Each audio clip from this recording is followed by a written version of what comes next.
চলে এসেছি আজকে অষ্টমীর ফ্লোরে, আর আমার সঙ্গে কিন্তু রয়েছে এই মুহূর্তে আয়ুষ্মান, মানে সপ্তর্ষিদা। কেমন আছো বলো প্রথমবারের জন্য? হ্যাঁ, আয়ুষ্মান হয়ে প্রথমবার খুব ভালো লাগছে। গল্পটা একদম অন্যরকম। তো গল্পটাতে আমার চরিত্রটির নাম হচ্ছে আয়ুষ্মান। আমি যে ধরনের চরিত্র এর আগে করেছি টেলিভিশনে, মূলত তারা অনেক সময়তেই দুটি চরিত্র করেছি। তারা বেশ প্রতিবাদী ছিল, শ্রীময়ীতে ডিঙ্কা এবং এক্কাদোক্কায় পোখরাজ। তাদের নিজস্ব একটা ভিশন ছিল এবং তারা দুজনেই শহরের বাসিন্দা ছিল আর কি, প্রপার। এই ছেলেটির এক গল্পটা যেখানে স্টার্ট হচ্ছে, এটা দেখা যাচ্ছে মফস্বলের মতো একটা শহর, এবং যেখানে অন্ধবিশ্বাস একটা আছে, এবং কোথাও গিয়ে অন্ধবিশ্বাসটা আরও দৃঢ় হয়েছে, কারণ আমার বাবা পুরুষোত্তম সিংহ, আমরা দেখে এসেছি যে তার মধ্যে একটা এক্সট্রা পাওয়ার আছে। তো সেই পাওয়ারটা বাবা কিভাবে পেয়েছেন সেটা আমরা জানি না, যেটা ব্যাকস্টোরিতে অডিয়েন্স দেখতে পেয়েছে যে আসলে বাবার পাওয়ারটা নয়, অন্যের একজনের পাওয়ার। কিন্তু এই ছেলেটি ছোটোবেলা থেকে দেখেছে যে বাবা কিন্তু অনেক কিছু করে দিতে পারে, ম্যাজিকের মতো, এক কথায় বলা যায় মানে ব্ল্যাক ম্যাজিকের মতো আর কি। তো সেই জায়গা থেকে বাবাকে অত্যন্ত ভয় পায়, এবং শ্রদ্ধা মিশ্রিত ভয়, কিছুটা পুরোপুরি যে ভয় সেটা নয়, কিন্তু শ্রদ্ধা জায়গা থেকে ভয়। এবং ওর দুর্বল জায়গা হচ্ছে মা এবং বোন। কোথাও গিয়ে ওর মনে হয় যে এই পরিবারে মা এবং বোনের সম্মানহানি হয়েছে, এবং সেই সম্মানহানি যে হয়েছে সেই পেইনটা ওর ভেতরে আছে।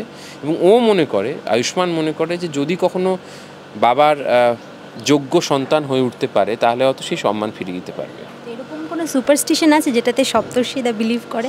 না, আমি একদমই ব্যক্তিগতভাবে করি না। তো সেটা খুব মজার আর কি। ধরো, আমাদের অভিনয় করতে গেলে তো এমন কাজ অনেক সময়তেই করতে হয় যেটা আমি বিশ্বাস করি না।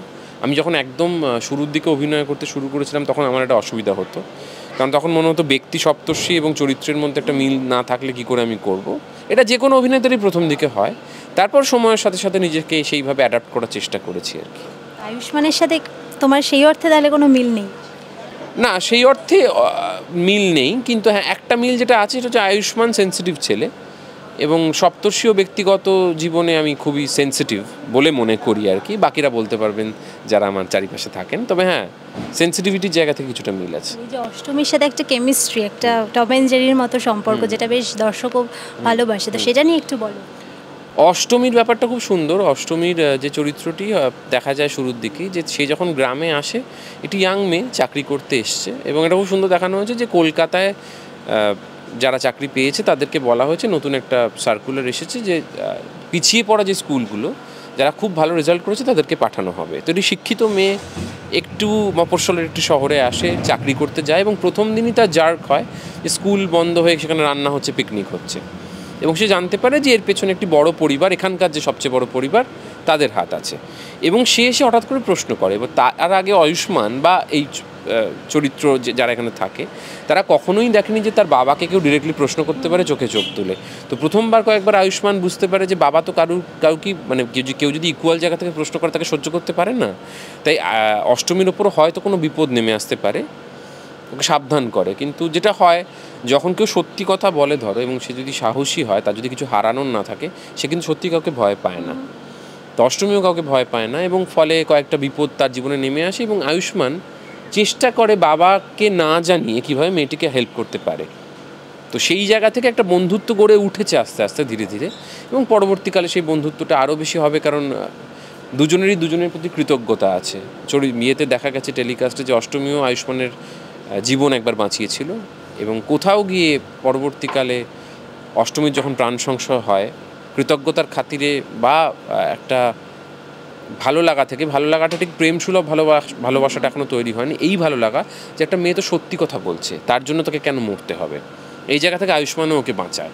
তো এরম একটা সম্পর্ক গড়ে উঠেছে। আপাতত প্রেম হচ্ছে না দর্শকদের, না, এখনও প্রেমের সিন আমাদের আসেনি, তবে কিছু মোমেন্টস হয়েছে। সে দেখো, আমার মনে হয় যে প্রেমের বেসিক সম্পর্কের জায়গা থেকে প্রথম জিনিসটা হলো যে বন্ধুত্ব, একে অপরকে চেনা। তো এখন দুটো চরিত্রই সেরকম জায়গায় আছে যে দুজনই দুজনের প্রতি একটা রেসপেক্ট আছে, এবং প্রেমেও কিন্তু রেসপেক্টটা খুব ইম্পর্ট্যান্ট, মিউচুয়াল রেসপেক্টটা। তো আমার মনে হয় এটা যে কোনো সম্পর্ক শুরুর দিকে যে রেসপেক্টটা তৈরি হয়, সেই জায়গা থেকেই গল্পের গতি এগোচ্ছে, এবং এই মুহূর্তে দুটো চরিত্রের প্রতি রেসপেক্ট আছে। বরং আমি বলবো যে অষ্টমী চেষ্টা করছে যাতে আয়ুষ্মানের সেলফ রেসপেক্টটা আরও ডেভেলপড হয়। একটি ডায়ালগ খুব সুন্দর লেখা ছিল যে, আপনি তো আমার বিপদে আমাকে বাঁচাতে এসেছেন, তাহলে আপনার বোনকে যখন অপমান করছে আপনার বাবা, আপনি শুধুমাত্র আপনার বাবা বলে কিছু বলবেন না, অন্য মেয়ে যদি হতো তাহলে আপনি হেল্প করতেন। তো এই ছোট ছোট জায়গাগুলো সবসময় দিয়ে কিন্তু আমাদের ভেতরে অনেকগুলো ইমোশন থাকে, একজন কাউকে দরকার হয় যে এসে তোমায় বলবে তোমার ভেতর তো এটা আছে, তুমি তাহলে এটা করতে পারছো না কেন। সোহিনীদির কাছ থেকে কেমন ফিডব্যাক পাচ্ছ আয়ুষ্মানকে নিয়ে, মানে কিছু কি বলছে? আমি সৈনিকে বলেছিলাম যে তুমি আমায় দেখে জানিও, তো বলছে গল্পের গতি এখনও খুব ভালো লাগছে। কিছু কিছু জিনিস তো হয়ই, ধরো দেখতে দেখতে যে এইটা এরম এটা এরকম, তো সেটা আমি বলবো সেই আলোচনাটা আমরা বাড়িতে গিয়ে, মানে সৈনী নিজের কাজ দেখতে খুব একটা পছন্দ করে না, বাট আমি আমার কাজ দেখি এবং আমি সৈনিকেও বলি যে তুমি আমাকে প্লিজ ফিডব্যাক দিও। তো সেটা মাঝে মাঝে সৈনী ফিডব্যাক দেয়, তবে হ্যাঁ ওর ভালো লাগছে। অনেস্ট ফিডব্যাকটা ওখান থেকেই আসে। একদম সোহিনী খুব অনেস্ট, সাথীদি আমায় খুব ভালো ফিডব্যাক দিতেন, একদম অনেস্ট ফিডব্যাক দিতেন, ভালো লাগলে বলতেন খুব ভালো, খারাপ কোনো জায়গা যদি মনে হয় বলতেন এইটা এরম কেন করলি, এরম কেন করলি। তো এইগুলো খুব ইম্পর্ট্যান্ট আর কি, যে ধরো একজন খুব ভালো অভিনেতা বা অভিনেত্রী যখন তোমাকে কোনো কথা বলেন তখন তুমি সেটাকে কিভাবে নিতে পারো আর কি, মানে অভিনয় তো বা যে কোনো স্কিলেই তো ডেভেলপমেন্টের কোনো শেষ থাকে না। এবং এটাও সত্যি কথা যে টেলিভিশনে করা কিন্তু একটার দিকে কঠিনও আবার, তার কারণ হচ্ছে আমরা কিন্তু সত্যিই জানি না যে পরবর্তী এপিসোড এক্স্যাক্টলি কী হতে চলেছে, তার ফলে একটা প্রতিদিন একটা ইমোশনাল চেঞ্জ হয় সিনের সাথে সাথে। যদিও এই গল্পের ক্ষেত্রে একটা ব্রিফ দেওয়া হয়েছিল যেটা খুব সুবিধা হয়েছে, তো সেইটা প্রতিদিন ওই প্র্যাকটিসটা খুব মজা লাগে আর কি, নিজের সাথে হার নিজের সাথে জিত, এবং রাত্রিবেলা বাড়িতে গিয়ে যে এইটা আরও কি ভালোভাবে করা যেত। এবং এই মুহূর্তে একটা খুব ইন্টারেস্টিং টুইস্ট নিয়েছে, একটা পুজো হচ্ছে, সেটা নিয়ে কি বলবো? হ্যাঁ, এটাও খুব ইন্টারেস্টিং, দেখানো হচ্ছে যে আমরা কাউকে যদি ধরো ভগবান বলি, ধরো একটা মানুষকে আমরা ভগবান তৈরি করলাম, তাকে কিন্তু অনেকগুলো জৈবিক সুখ থেকে আমরা সরিয়ে রাখি। তা আমরা মনে করি তার কোনো কামনা বাসনা ইচ্ছে লোভ কিছু থাকবে না, কিন্তু মানুষের শরীর নিয়ে আমরা যখন জন্মেছি আমাদের ভেতর সমস্ত ইমোশনগুলোই আছে, কেউ স্বইচ্ছায় তার ঊর্ধ্বে যেতে পারেনি, যে আমি আজকে থেকে ঠিক করলাম আমি এটা করব না, কিন্তু যখন তাকে চাপিয়ে দেওয়া হয় তখন তার কাছে কিন্তু এটা একটা কারাগারের মতো, আমাকে বন্দি করে দেওয়া হলো। তো আমার বাবা যেহেতু দেখেছেন যে আয়ুষ্মান এই মেয়েটিকে সাহায্য করছে, ইরাবতীকে মানে আমার বোনকে, তো খুব বুদ্ধি করে একটা চাল চেলেছেন উনি, যে ইনি হচ্ছেন ভগবান, ভগবান বলে ঘরে ভূত ঢুকিয়ে দাও, ও আজকে থেকে কোনো আর আমিষ খেতে পারবে না, পার্টিকুলারলি এক ধরনের জামা পরতে হবে, কোথাও বাইরে বেরোতে পারবে না। তো এটাও কিন্তু কোথাও একটা উনি গৃহবন্দী করে দিলেন। তো সেরকম একটা সিন চলছে, খুব ইমোশনাল সিন, খুব ভালো লেখা সিনটা, করতে খুব ভালো লাগছিল আমার। প্রচুর ডায়ালগ ছিল না, কিন্তু প্রচুর ইমোশনের খেলা ছিল। এই ছেলেটি যেহেতু বাবার এগেনস্টে কথা বলতে পারে না, ভেতরে প্রচণ্ড একটা পেইন আছে, কারণ ওর চোখের সামনে দেখতে পাচ্ছে ওর বোনের উপর একটা অত্যাচার করা হচ্ছে, ইমোশনাল অত্যাচার রাদার ফিজিক্যাল অত্যাচার। তো সেই পেইনটা ছিল এবং খুব সুন্দরভাবে শ্যুট করা হচ্ছে আর কি সিনটা।